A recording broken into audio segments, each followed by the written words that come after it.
ابى التاكسي فارغ. شلون؟ والله قطع. عايش بيك اني تريت ما تحكي فارغ لو لا. اي فارغ. يلا تفضل اسال.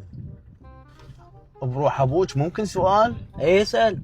قل لك انا شاب تسعيني وعلى باب زواج، بس اريد اعرف منك البنيه شو تحب؟ البنية تحب الشاب اللي عنده فلوس.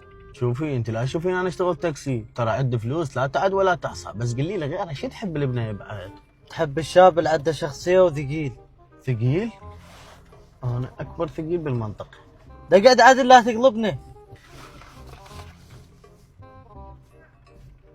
انت هم تحبين واحد يلعب بابجي؟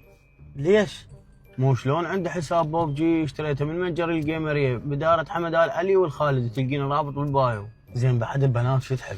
البنات يحبن الشاب المشكلة شي يدور مشاكل ويدور طلايب.